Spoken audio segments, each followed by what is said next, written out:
하나님 말씀 구약 성경 요나서 4장 9절과 11절 말씀 보겠습니다. 구약편 1290쪽 혹은 91쪽 요나서 4장 9절로 11절 말씀까지 한 목소리로 같이 읽겠습니다. 하나님이 요나에게 이르시되 내가 이 박넝쿨로 말미암아 성내는 것이 어찌 옳으냐 하시니 그가 대답하되 내가 성내어 죽기까지 할지라도 옳으니이다 하니라. 여호와께서 이르시되 내가 수고도 아니하였고 죄배도 아니하였고 하룻밤에 났다가 하룻밤에 말라버린 이 박넝쿨을 아꼈거든. 하물며 이 큰 성읍 니느웨에는 좌우를 분별하지 못하는 자가 12만여 명이요 가축도 많이 있나니 내가 어찌 아끼지 아니하겠느냐 하시니라. 아멘. 벌써 4월도 셋째 주가 되었습니다.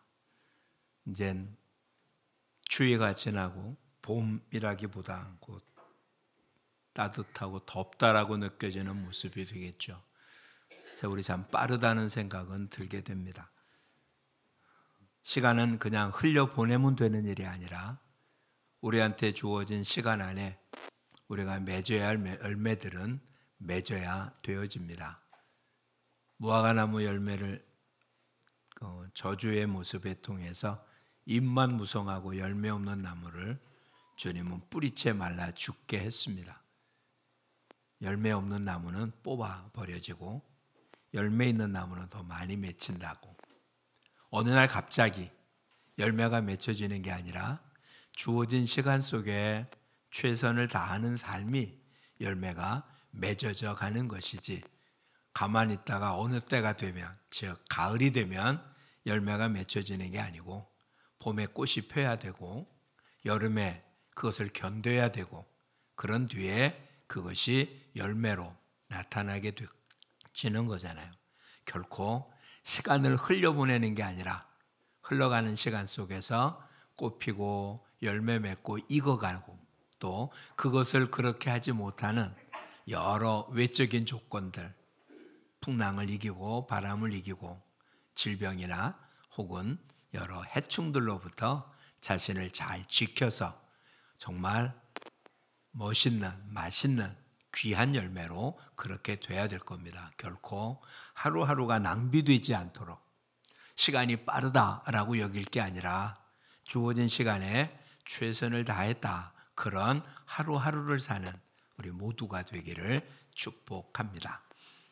오늘 요나서 말씀을 보았습니다. 구약 성경 가운데 가장 드라마틱하고 가장 이야기거리가 되는, 사실인지 참 궁금하고 그냥 이야기라고 들려지기 쉬운, 근데 예수님이 자신이 3일 만에 부활할 이야기를 요나를 통해서 말씀하십니다. 요나가 물고기 속에 3일 있다가 하는 것처럼 본인도 그렇게 3일 만에 부활할 거라고 얘기하며 요나 이야기를 예수님이 한 것으로 보아 그냥 지나가는 이야기, 옛날 이야기가 아니라 실제 어떤 사건이었음을 알아야 될 겁니다. 전체 내용이 이렇게 함을 보죠. 하나님께서 니느웨에 가서 요나 보고 하나님 말씀을 전하라고 합니다. 니느웨는 이스라엘과하고 적군인, 이스라엘을 괴롭히는 가장 악한, 그 당시에 가장 도덕적으로 가장 타락된 나라 중에 하나, 그곳의 수도가 니느웨입니다. 어찌 보면 우리식으로 이야기한다면 일제강점기 시절에 도쿄에 가서, 동경에 가서 하나님 말씀을 전하라는 이야기를 들은 것 같은 그런 심정이었을 겁니다. 그래서 요나는 요빠로 가고 거기서 다시스로 가는 배를 타고 갑니다. 풍랑을 만나고, 그래서 그곳의 선원들이 잠자고 있는 요나를 깨워서 너는 어디 사람이고 어떤 사람이냐, 무엇을 하는 사람이냐고 묻자 이렇게 이야기를 합니다. 나는 하늘과 땅을 지으신 하나님의 선지자. 근데 하나님이 가라고 하는 곳은 안 가고 좀 다른 곳으로 가는 거다. 그랬더니 선원들이 어떻게 그렇게 했냐? 그래서 이것을 어떻게 해결하면 되겠냐? 자기를 바다에 던지라고 하지만 선원들은 산 사람을 바다에 던질 수 없어서 끝까지 견디고 있지만 풍랑이 더 심해지자 바다에 던집니다. 그랬더니 바다는 잔잔해졌고 선원들은 여호와께 서원을 하는 그와 같은 일이 있었다라고 1장에 기록이 됩니다. 그 뒤 물고기 뱃속에서 2장 기도의 내용이 나오고 하나님은 그를 다시 육지에 토해내게 하고 다시 니느웨에 가라는 이야기를 듣고 니느웨에 가서 그 큰 성 니느웨 3일 길이라고 되어 있습니다. 그러니까 직선거리로 성 이 끝에서 저 끝까지 가는 3일을 가야 되는 그 당시엔 굉장히 큰 도시입니다. 보통 사람이 하루 걸어가면 얼마를 걷겠나 한번 생각을 해보십시오. 그렇죠? 만약에 10리를 간다 그러면 3일 길이면 30리 길 되어집니다. 근데 하루에 10리길 더 걷잖아요.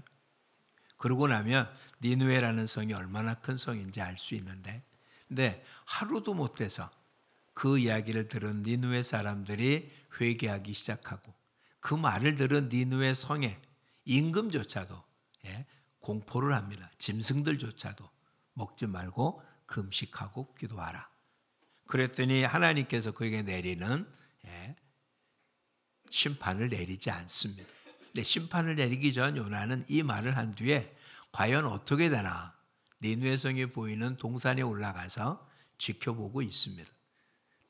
햇빛이 너무 뜨거워서 참 고통스러울 때 박농쿨이 자라서 그늘을 지게 하니까 아주 시원했는데 또 벌레가 와서 박농쿨을 뜯어먹자 말라버리자 이젠 정말 괴로워서 죽는 게 낫다라고 얘기하자 오늘 우리가 본 본문 너는 너가 심지도 않고 너가 가꾸지도 않고 그런 박농쿨 하나 때문에 짜증내는 게 옳으냐? 옳다. 그랬더니 너는 네가 심지도 않고 가꾸지도 않은 박농쿨도 아끼는데 이 니느웨 성에는 좌우를 분별하지 못하는 10여만 명이 사는데 내가 그를 아끼지 않겠느냐라고 뭐 어떻게 하라 말라는 얘기 없이 요나서는 끝납니다. 오늘 요나서를 통하여 몇 가지를 살펴보고자 합니다. 자, 요나가 탄 풍랑을 만납니다. 이 풍랑 때문에 그 풍랑을 이겨내려고 무던히 애쓴 선원들이 이 배를 가볍게 하기 위하여 물건들을 다 바다에 던집니다. 이 물건들이 자기들 목숨보다 중요하지 않기 때문에 그렇죠. 그런데 그 풍랑이 일어나고 있는 동안 요나는 뭐 했다고요? 1장에 보면 배 아래층에서 잠자고 있었습니다.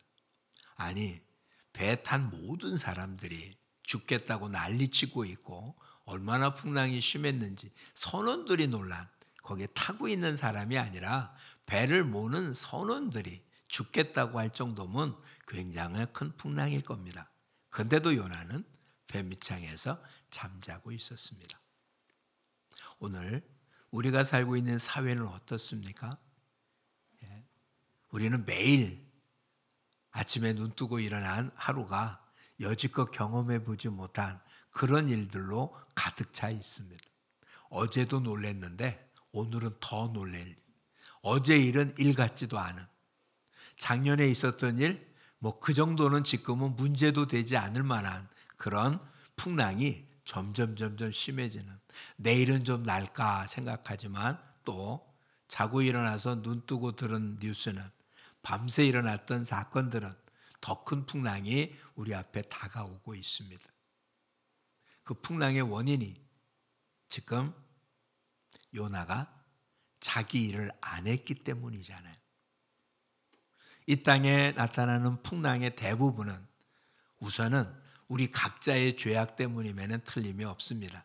만약에 사람에게 죄가 없었다면 풍랑이 일어날 일이 없었겠죠.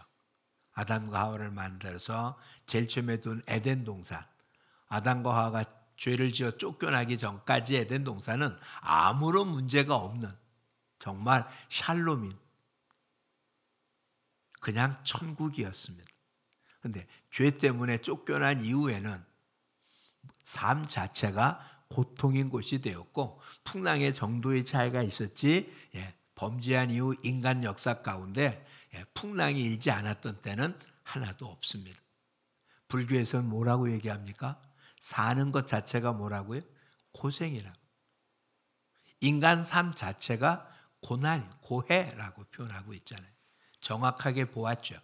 이 땅에 어떤 사람도 풍랑이는 바다가 아닌 곳을 사는 사람은 아무도 없습니다. 풍랑의 원인이 뭔지를 모르고 있었을 뿐이죠.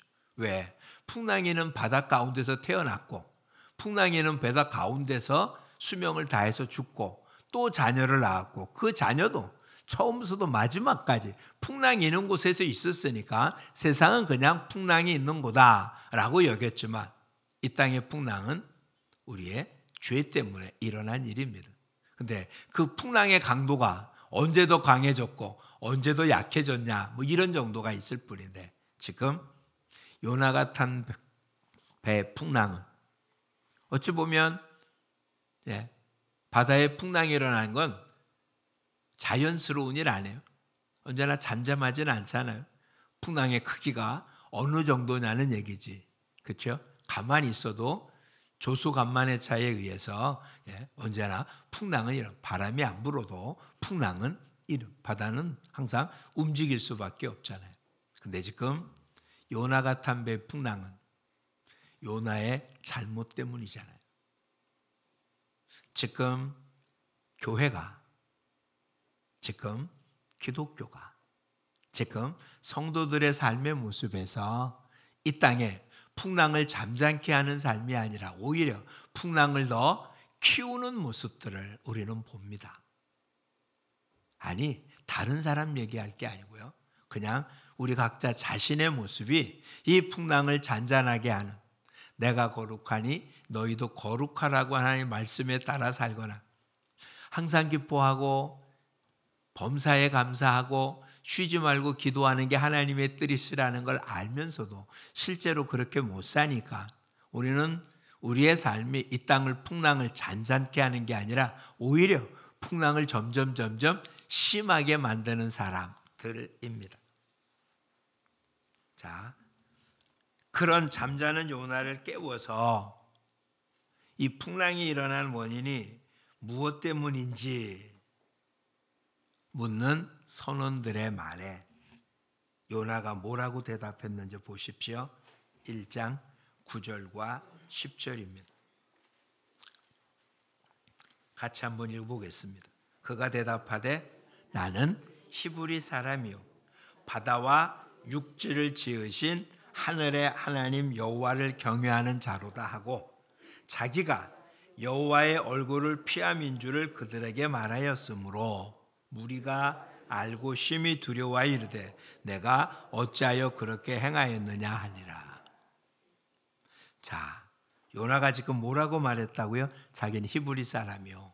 우리로 얘기하면 나는 기독교인이요. 이런 이야기를 한 거예요. 그리고 그러면 기독교인이 뭐 하는 사람이냐? 그렇죠? 히브리 사람이 어떤 사람이냐? 바다와 육지를 지으신 하늘의 하나님을 경외하는 사람. 바다와 육지를 지으신 하나님 여호와. 이건 이스라엘에게만 있는, 그렇죠? 우리만 하나님을 여호와라고 부를 수 있는 그런 모습이에요. 근데 지금 요나가 뭐라고 표현합니까? 그 여호와를 뭐 하는 사람이라고요? 경외하는 자래요. 근데 하나님을 경외하는 자라고 얘기하면서 1장 3절에 어떤 행위를 했나 보십시오. 1장 3절에 그러나 요나가 여호와의 얼굴을 어떻게 했다고요? 피하려고 일어나 다시스로 도망하려 하여. 여호와를 경외한다는 얘기는 여호와의 말씀을 따르는 자라는 얘기잖아요. 그 어떤 것보다 하나님을 가장 두려워한다는 거잖아요. 그렇죠? 그래서 우리는 성경에 그렇게 하나님을 경외한 사람들의 이야기를 알아요. 히브리 11장에 있는 사람들은 뭐라고요? 자기 목숨을 아까워하지 않았다고요. 풀무불에 던진다고 그래도 다니엘의 세 친구들 두려워하지 않았어요. 왜? 풀무불보다 누굴 더 두려워했습니까? 여호와를 더 두려워했다고요. 히브리 산파들은 바로의 말보다 하나님을 더 경외했어요. 그래서 산의 아이를 낳으면 죽이라는 바로의 말을 듣지 않습니다. 그게 여호와를 경외하는 자의 삶의 태도예요. 신약에 와서도 마찬가지입니다. 사도들이 산헤드린 공회에 붙잡혀서 예수의 이름으로 이야기하지 말아라, 예수가 부활했다는 말을 하지 말아라 라고 그를 엇박지를 때 사도들 뭐라고 얘기합니까? 우리가 하나님 앞에서 누구 말을 듣는 게 옳은지 너희가 판단하라. 우리는 보고 들은 것을 전하지 않을 수가 없다. 그 당시 사내들이 공회라고 얘기하면, 우리로 얘기하면 정부, 행정부와 사법부와 입법부를 합쳐놓은 기관이 사내들인 공회예요. 이곳에서 예수 그리스도에 관한 이야기를 하지 말라라고, 안 하면 너희를 죽이겠다라고 그렇게 엇박을 지렀는데도 그보다 하나님을 경외했기에 전하지 않고는 못 견디겠다고 말함. 그게 여호와를 경외하는 자의 삶의 태도입니다. 우리 모두는 세상 사람들한테 뭐라고 합니까? 우리는 그리스도인입니다. 그렇죠? 우리 다 그리스도인입니다. 예배드릴 때 뭐라고 했습니까? 나는 천지를 지으신 하나님을 믿는다라고 고백했잖아요. 즉 하나님을 경외하는 자라고 이야기를 하잖아요. 이건 틀린 말이 아니에요. 그런데 경외하는 삶을 삽니까? 그렇게 본인을 소개해놓고 지금 나타난 일은 뭐 때문에 났다고요? 여호와의 얼굴을 피했기 때문에 이런 일이 나타났다. 지금 누구에게 손가락질하고 싶습니까? 여당 측의 정치인들 혹은 야당 측의 정치인들, 집권 정권을 잡고 있는 이 정권에, 아니면 이전 정권의 모습들, 누구에게 손가락질하고 싶습니까? 무엇 때문에 우리의 삶 속에 이런 풍랑이 일어났다고 생각합니까? 그 자리는 누가 있어도 이 땅은 풍랑이 일어날 수밖에 없습니다. 즉 보수가 그 자리를 차지하든 진보가 그 자리를 차지하든, 아니 둘이 잘 연합해서 연합의 정부를 세우든 풍랑의 크기는 몰라도 이 땅은 풍랑이 끊임없이 일어납니다. 그런데 지금 수없이 많이 이 배는 항해를 했을 거잖아요. 그 항해하는 가운데 풍랑을 만났어도 지금과 같은 풍랑을 만나본 적은 없었다는 이야기잖아요. 이 풍랑의 원인이 뭐 때문이라고요? 여호와를 경외하는 자라고 말하면서 여호와의 말씀을 따르지 않기 때문에 이 풍랑이 일어났다고요. 그러자 점점 풍랑이 심해지자 11절에 선원들이 묻습니다. 우리가 너를 어떻게 하면 이 풍랑이 잔잔하겠냐? 이 얘기 무슨 얘기입니까? 이 풍랑을 일으킨 분이 누구라는 얘기예요? 하늘과 땅을 지으신 하나님 여호와가 풍랑을 일으켰으니 풍랑을 잔잔케 하리는 누구? 여호와입니다. 그럼 여호와가 잔잔하게 하려면 우리가 어떻게 해야 되느냐라고 그랬더니 요나가 뭐라고요? 나를 바다에 던지라. 그러면 잔잔해질 거다. 근데 어떻게 산 사람을 바다에 던지겠어요? 그래서 자신들이 할 수 있는 최대한의 노력을 하다가 더 이상 할 수 없으니까 이 사람 때문에 우리의 생명을 멸하지 말라고 바다에 던지고 잔잔해진 거예요. 일단 우리 기억해야 합니다. 풍랑이 일어나는 건 누구 탓이 아닙니다. 일단은 인간의 죄성 때문에, 하여튼 사회에 나타나고 있는 모습이 어느 누구 개인의 모습이 아닌 인간이 갖고 있는 죄성으로 인해서 누가 그 자리를 차지하든 풍랑의 크기만 다를 뿐 풍랑이 안 일어날 수는 없습니다. 기독교 국가에는 풍랑이 안 일어났습니까? 아니요. 일어납니다. 근데 그 풍랑이 점점점 커지게 만든 것, 사람이 못 살겠다고 외치는 것은 누구 때문이냐는 거죠. 하나님을 경외한다고 하면서 실상은 경외하지 않는 삶을 사는 사람들 때문에.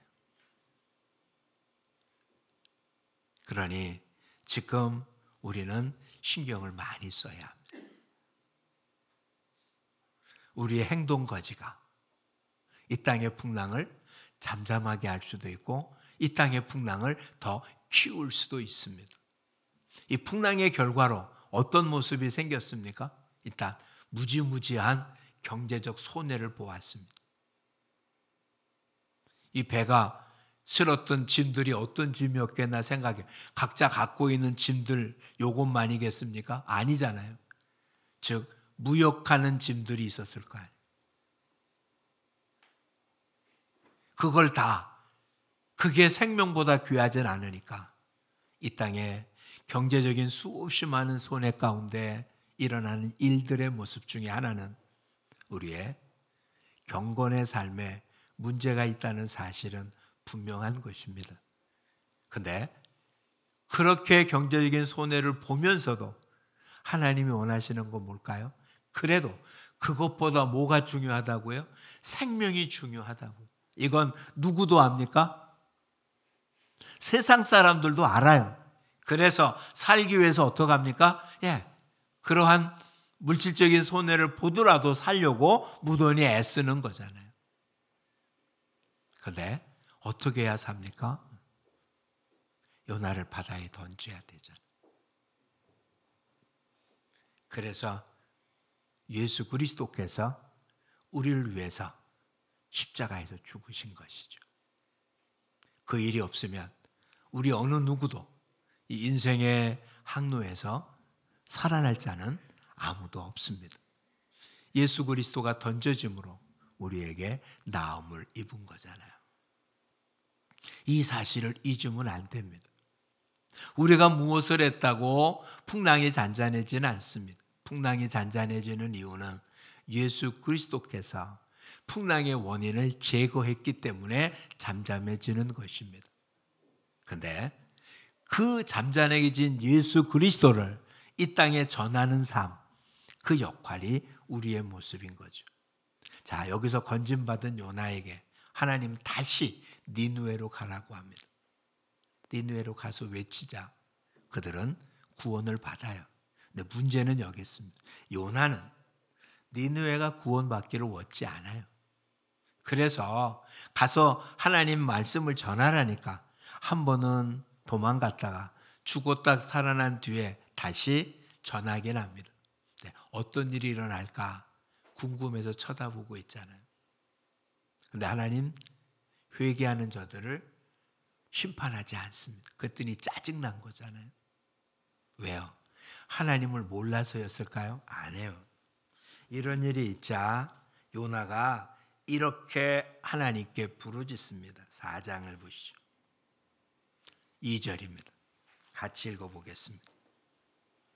여호와께 기도하여 이르되 여호와여 내가 고국에 있을 때 이러하겠다고 말씀하지 아니하였나이까. 그러므로 내가 빨리 다시스로 도망하여 싸우니 주께서는 은혜로우시며 자비로우시며 노하기를 더디하시며 인애가 크시사 뜻을 돌이켜 재앙을 내리지 아니하시는 하나님이신 줄을 내가 알았음이니이다. 니느웨로 안 간 이유가 뭐 때문이라고요? 가서 전하면 어떨 줄 알고 그들이 회개할 거고, 회개하면 하나님 어떤 하나님이라고요? 은혜롭고 자비롭고 용서하셔서 저들을 용서할 줄 알기 때문에 내가 고국에 있을 때 안 간다고 한 것 아닙니까? 라고 얘기한 거예요. 즉 하나님이 어떤 분인지 몰라서 하나님을 도망간 게 아니라 하나님을 알아요. 아까도 얘기했잖아요. 하나님 어떤 하나님이라고요? 하늘과 땅을 지으신 하나님이에요.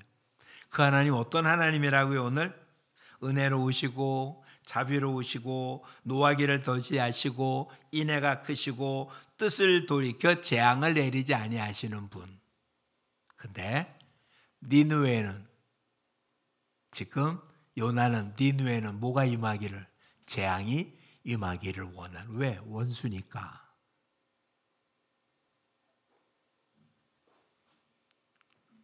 이스라엘을 자기 민족으로 삼으신 하나님의 입장에서도 보면 이스라엘을 괴롭히는 아수르는 아주 못된 놈이잖아요.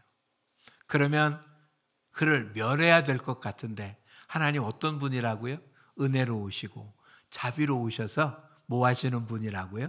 재앙을 돌이키시는 분이기에 말씀 전하면 어떻게 될까 봐 하나님 저들을 돌이킬까 봐 내가 말씀을 안 전하려고 한 겁니다. 즉 니느웨는 뭐 하기를 원했습니까? 요나가 멸하기를 원한 거예요. 근데 하나님 지금 뭐라고 얘기합니까? 이 얘기를 아무리 얘기해도 요나는 지금 깨닫지를 못해요. 하나님이 이해가 안 되는 거예요. 왜 하나님의 백성 이스라엘을 괴롭히는 아수르를 용서해 주는지 이해가 안 되는 거예요. 그래서 하나님께서 지금 요나에게 해준 일, 떼약볕 밑에 괴로워하는 그를 위해서 뭐를 심어줬다고요? 박넝쿨로 그늘을 삼아줘서 얼마나 시원했겠어요. 이스라엘 땅은 우리와 달라서 습기가 없어요. 그래서 햇빛 아래에 있으면 무지무지 덥고요. 그늘에만 들어가면 시원해요. 그러니까 한낮에도 그늘에만 있으면 돼요. 그러니까 오히려 이곳에 있는 열대지방에 있는 사람들, 중동 지역에 있는 사람들이 한국에 와서 여름에 덥다고 얘기하는 게 날씨가 더운 게 아니고 습해서 못 견디는 거예요. 습해서. 근데 우리는 그것이 덥다고 그러는데 그게 덥게 안 느껴진다. 땀이 안 나요. 습하진 않으니까. 햇볕이 따가운 거죠. 못 견딜 만큼 따갑긴 하지만 그늘에만 들어가면 시원합니다. 그늘을 만들어줬으니 얼마나 좋았어요. 은혜죠. 내가 심지 않았으니까. 근데 하나님 뭘 또 준비했다고요? 벌레를 준비해서 갉아먹게 만들어서 시들어 버렸어요. 그 이제 다시 떼약볕이 있고 그늘진 곳이 없으니까 뭐라고요? 내가 죽기까지 할도 옳다라고 짜증을 부리고 있었던 거예요. 주님 뭐라고요? 너가 심지도 않은 걸 아꼈는데 여기엔 좌우를 분별하지 못하는 10여만 명이 사는 내가 아끼지 않겠느냐. 오늘 저와 여러분 하나님의 마음이 어떤지 좀 살펴볼 수 있기를 원합니다.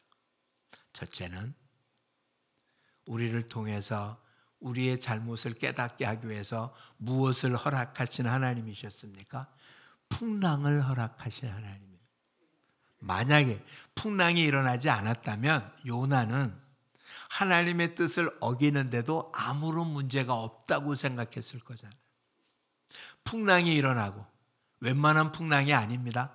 정말 선원들이 죽을까봐 걱정이 될 만한 엄청난 풍랑이에요. 이 풍랑의 원인이 무엇 때문이라고요? 자기가 하나님의 낯을 피했기 때문이라고 깨달아져요. 그렇죠? 그러니 사회에 나타나는 수없이 많은 문제, 나하고는 아무런 직접적 관련이 없을 수도 있어요. 왜? 요나는 지금 관련이 없었어요. 뭐 아무리 풍랑이 일어나면 뭐합니까? 본인은 뭐하고 있었습니까? 배 밑장에서 그냥 편히 잠들고 있었어요. 뭐 재물을 던지든 말든 풍랑이 일어나서 어떤 요동을 하든 본인은 꿈나라에서 아무런 생각도 없이 편안했습니다. 세상에 무슨 일을 하든 기독교인들은 편안하게 있을 수 있어요. 왜? 하나님이 지켜주니까. 마음속에 얼마든지 편안히 존재할 수 있어요.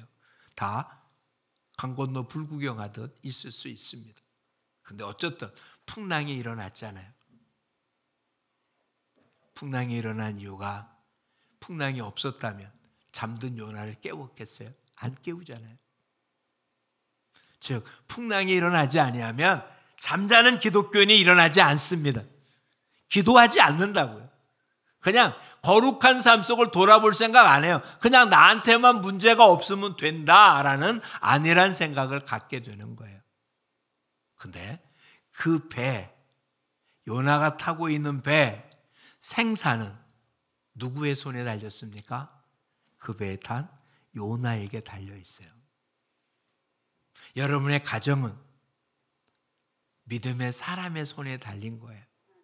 우리가 살고 있는 사회는 믿는 사람, 나는 여호와를 경외하는 자라고 얘기한 사람의 삶의 모습에 달려있는 거예요. 믿는다라고 하는 이름이 아니에요. 본인은 분명히 얘기하잖아요. 하늘과 땅을 지으신 하나님 여호와를 경외하는 자. 뭐가 틀렸습니까? 정확하게 맞잖아요. 근데 그렇게 말하는 자가 지금 행동은 뭐라고요? 여호와의 낯을 피하여 도망가고 있습니다.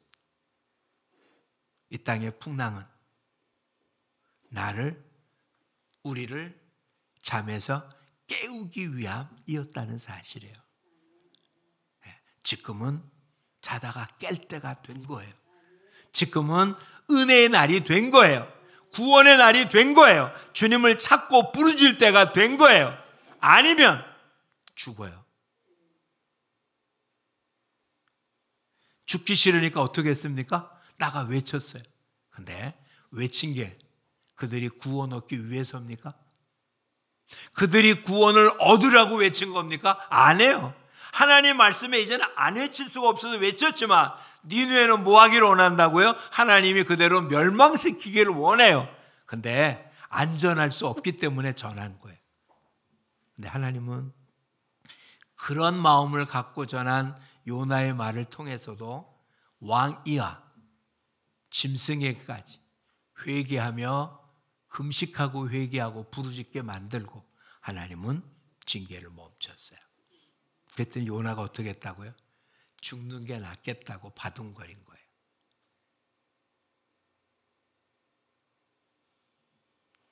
이건 우리한테는 지금 별것 아닌 것처럼 느껴져요. 왜? 우리는 모든 사람이 예수 믿으면 구원할 수 있다는 걸 알기 때문에. 근데 요나가 있었을 당시에 이스라엘 사람들은 이스라엘만 하나님이 사랑한다고 생각했어요. 이스라엘만 하나님의 백성이라고. 이스라엘이 아닌 모든 나라 사람들은 그들이 개인적으로 하나님 앞에 돌아온다면 모를까, 다른 사람, 다른 민족, 다른 나라들은 다 멸망당할 사람들이라고 생각을 했어요. 그러니까 지금 하나님 앞에 이렇게 부르짖은 거예요. 그는 이스라엘이 아니잖아요. 그러니까 멸망당해야 되는 족속 아니에요. 하나님도 그렇게 말씀하지 않았습니까? 이런 식의 항변이에요. 근데 주님은 뭐라고요?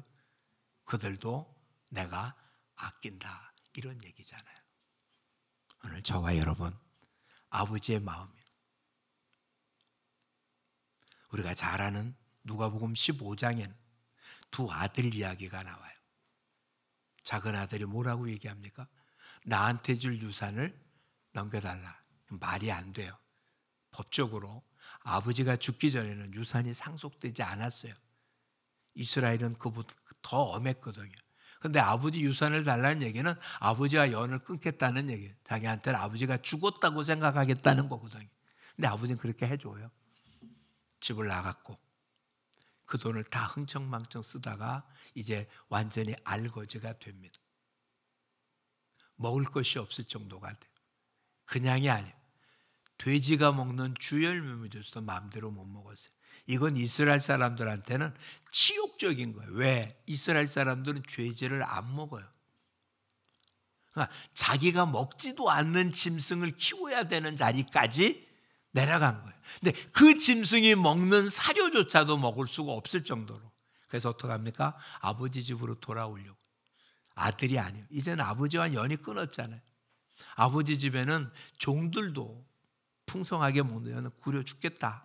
그러니 이제는 종으로 써달라고. 여기 거기서는 종으로도 쓰임 받을 수도 없었으니까 돌아오자. 어떻습니까?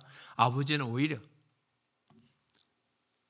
문 밖에 서서기다 먼 곳에 있는 아들을 보고 달려가 그를 뺨에 입 맞추고 닦이고 옷을 입히고 손에 가락지를 끼웁니다. 아들은 아버지와 연을 끊었지만 아버지는 아들의 연을 끊지 않아요. 그리고 잔치를 베풀자 들에서 일하고 돌아왔던 큰 아들 형이 뭐라고 합니까? 이 무슨 잔치냐? 그랬더니 하인이 말합니다. 당신의 동생이 돌아와서 지금 주인께서 큰 잔치를 베푼다. 화가 잔뜩 나요. 나를 위해서 내 친구들에게는 염소 새끼 한 마리 앉았더니 자기 모든 재산을 가지고 창기한테 다 쓴 동생이 돌아오자 소를 잡는다고.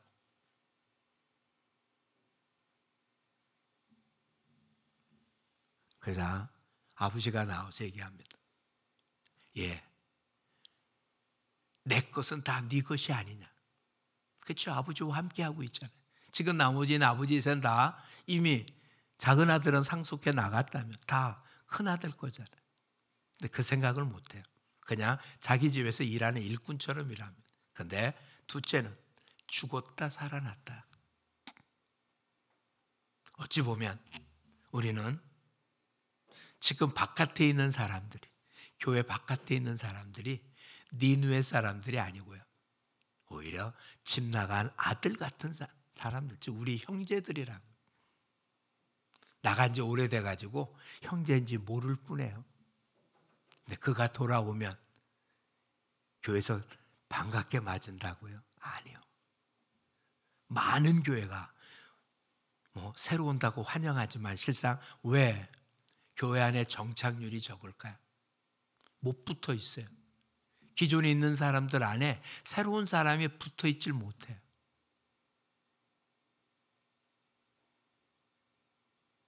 말씀드렸잖아요. 어느 목사님은 이 두 사람의 이야기를 해서 이렇게 표현했어요. 탕자잖아요. 탕자. 집을 나간 탕자예요. 근데 집 안에 있는 것, 아들도 탕자나 다를 게 아무것도 없어요. 그래서 돌탕이라, 돌탕. 돌아온 탕자. 근데 집에 있는 아들은 집에 있는 탕자, 집탕이래요. 나갔던 아들은 고난 때문에 아버지의 은혜, 아버지의 사랑, 아버지의 그 놀라운 것을 깨닫습니다. 근데 집에 계속 있는 아들은 아버지의 은혜를 이해하지 못해요. 자신이 받은 복이 무엇인지 이해하지 못했어요. 그러니 다 누리고 있으면서도 탕자같이 똑같은, 항상 같이 있으면서. 오늘 우리들의 모습은 어떻습니까? 아버지 마음. 한번 생각해 보세요. 지금 큰아들의 이야기가 어느 정도 이해는 되지 않아요? 자기는 지금 아버지 따라서 집안일 모든 거 다 하고 있는 아들의 아버지 속삭인 적이 없어요. 근데 아버지는 항상 뭐 하고 있습니까? 아침밥만 먹고 뭐 하고 있는 거예요? 집 나간 아들만 기다리고 있으니 큰아들 입장에서 얼마나 속상하겠어요. 자기가 수고한 거에서 수고했다고 말 한마디 안 하고 언제 돌아올지도 모르고, 아니 돌아오지 않을, 돌아온다고 해도 받아줘서는 안 될 자기 동생을 기다리고 있는 아버지가 이게 이해가 되겠어요? 안 되잖아요.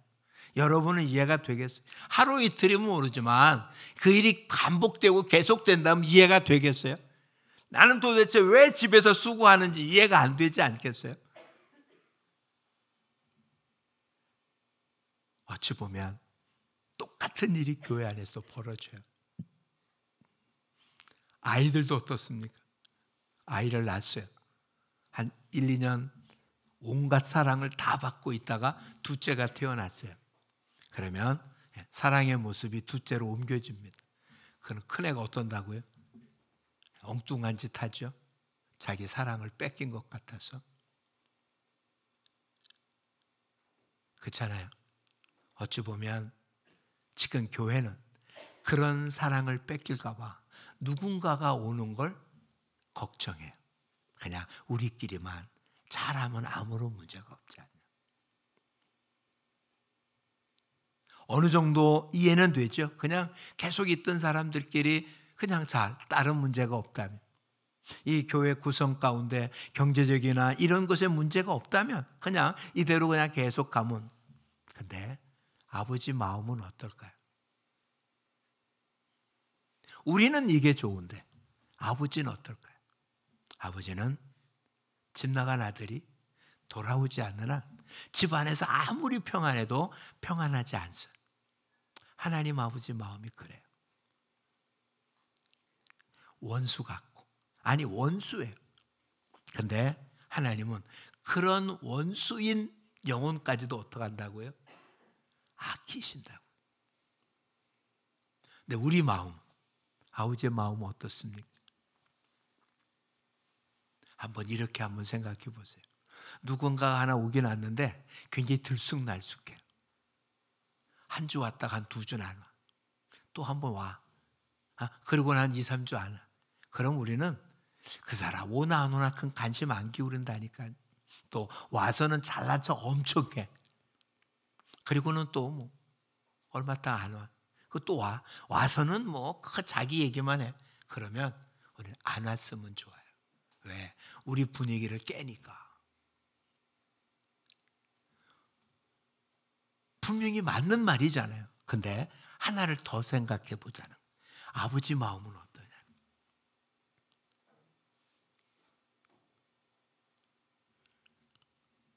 사도 바울은 갈라디아서에서 이렇게 표현했습니다. 내가 사람을 기쁘게 하랴, 하나님을 기쁘게 하랴.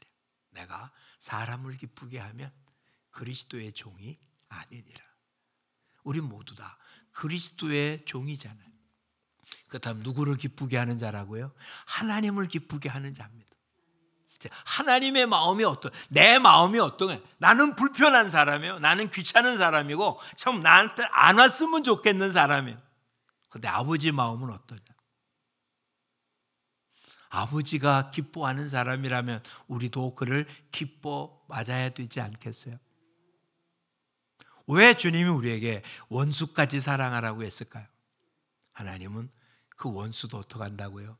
회개하면 자비를 베푸시는 분이니까. 그리고 우리 보고 그들에게 전하라는 거잖아요. 뭘 전하는? 이 집 나간 아들은 어떻게 했습니까? 고통 가운데 있으면서 아버지 집에는 종들도 평안하다라는 걸 깨닫잖아요. 근데 실상 그렇게 아주 바닥에 떨어지기 전까지는 이 아들은 집 생각을 눈꼽만큼도 안 했을 겁니다. 고통스럽고 괴롭고 자기 힘으로 뭐 하다가 안 되니까 지금 느낀 거지 그 이전까지는 생각도 안 했을 거라고요. 그런데 누군가가 지금 아버지가 문 밖에서 당신을 항상 기다리고 있다라고 전해 주었다면 그보다 먼저 돌아오지 않았을까요?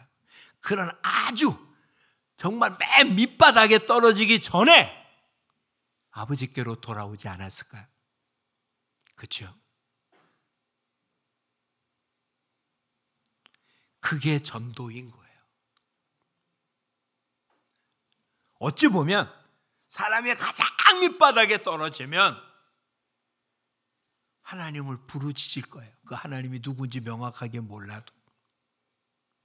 근데 전도하라는 얘기는 사람이 그런 맨 밑바닥에 떨어지기 전에 아버지가 기다리고 있다는 사실을 알려주라는 거잖아요. 너가 아버지 걸 다 가지고 왔기 때문에 아버지는 너하고 인연을 끊었고 돌아와도 못 본 척 할 거고 너는 이제 나와 상관없다.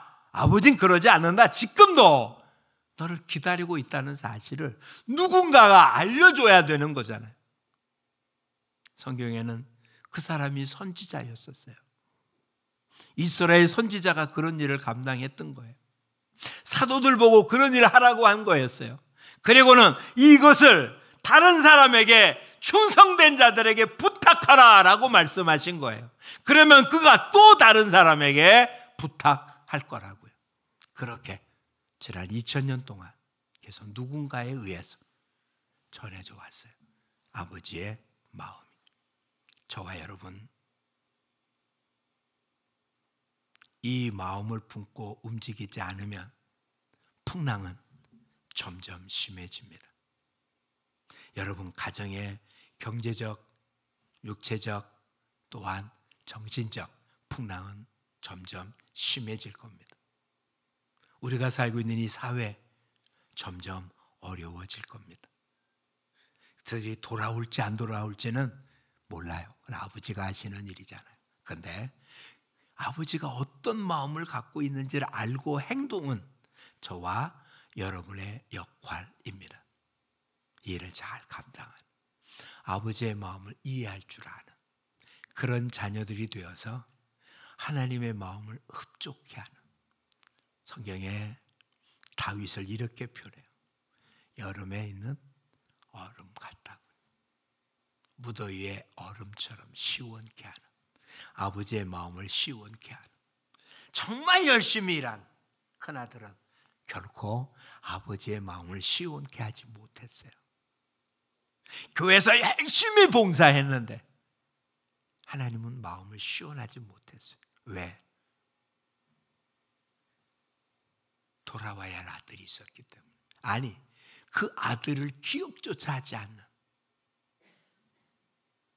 그런 아들, 그런 형제가 있다는 사실을 아예 기억조차 하지 않고 있는 집에 있는 아들은 아버지를 편안하게 할 수가 없었습니다. 오늘 저와 여러분, 모르드게가 에스더에게 전한 말을 기억하십시오. 지금 그의 12월이 되면 유다 사람들은 다 죽을 수밖에 없습니다. 이미 왕의 공고가 내렸습니다. 약 한 10개월 뒤에는 다 죽을 수밖에 없습니다. 페르시아 왕이 한번 공고한 것은 없앨 수가 없습니다. 왕의 인장이 찍힌 것은 지금 모든 도에 전해졌습니다. 에스더는 왕으로 궁궐에 있습니다. 그의 사촌 오빠인 모르드게가 에스더에게 말을 전합니다. 너가 가만히 있으면, 너가 궁궐에 있다. 그건 유대인인지는 아무도 모릅니다. 얘기하지 말래서 본인이 유대인인지는 말 안 했습니다. 그러니 그는 유대인이기 때문에 죽을 이유는 없습니다. 궁궐에 있고 누가 그를 죽이겠습니까? 근데 모르드게 뭐라고요? 너가 궁궐에 있다고 안전하다고 생각하지 말아라. 하나님께서 어떤 방식이든 자신의 가족, 자신의 백성을 구원할 때 오히려 너는 망하리라. 그래서 에스더 뭐라고 얘기합니까? 수상국 궁궐에 있는 그 도시에 있는 유대인들에게 3일 동안 금식하라고 하십시오. 나와 함께는 한년을 함께 3일 동안 금식하고 죽으면 죽으리라. 왕을 뵙겠습니다. 잘 알듯이 페르시아 왕은 본인이 부르지 않은 자가 왕 앞에 서면 안 됩니다. 그때 왕이 금호를 내리면 괜찮은 거고 아니면 신분이 어떤 자라 할지라도 죽임을 당하는데 30일 동안 왕은 자기를 부르지 않았을 때입니다. 근데 뭐라고요? 어찌 보면 유다 민족이긴 하지만 자기의 피부치는 아니잖아요. 물론 사촌 오빠인 모르드게는 포함될 수 있지만 또 왕이 자기 말을 들어준다는 보장도 없잖아요. 그러니 만약에 안 들어주면 본인은 살 수 있지만 본인도 죽겠다는 거죠. 오늘 저와 여러분 이곳에 있으면 편안합니다. 믿음의 사람이 있는 곳에 하나님의 심판은 임하지 않을 겁니다. 세상은 하나님의 심판이 임할 곳입니다. 근데 우리가 있을 곳은 여기가 아니고요.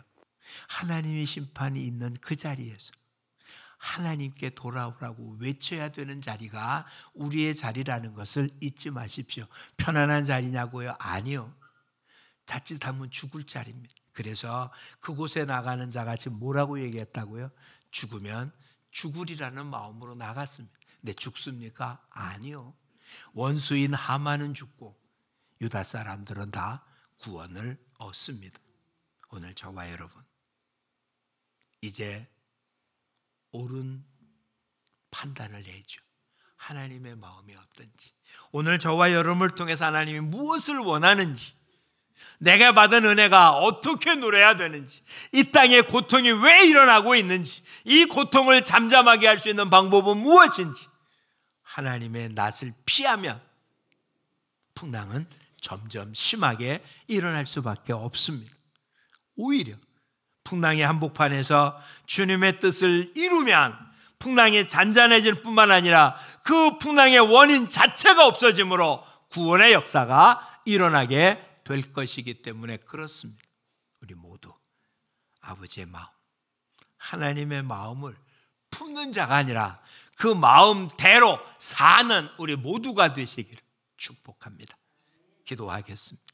고마우신 주님 감사합니다.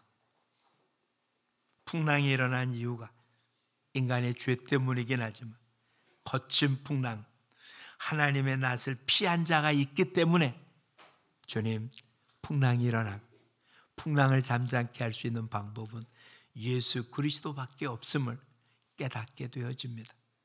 이 사실을 알고 있는 우리들, 풍랑이 있는 곳에가 그 풍랑을 잠잠케 하신 예수님을 전함으로 저들도 이 풍랑에서 구원을 얻어야 되겠는데, 오히려 주님, 저들이 멸망당하길 원하여 그냥 가만히 있지는 않았죠. 아버지는 저들을 아끼고 있기, 저들을 향하여 이 사실을 알려주는 전도인의 일을 하는 복된 사명을 감당하는, 아버지의 마음을 이해하고 아버지의 마음을 품고 하나님 뜻에 따라 살아 하나님께 영광을 돌리는 우리 모두가 되게 하여 주옵소서. 그래서 우리의 가정을 구원하게 하시고 이 사회를 구원하는 일에 쓰임받는 도구들이 되게 하옵소서. 예수님 이름으로 기도합니다. 아멘.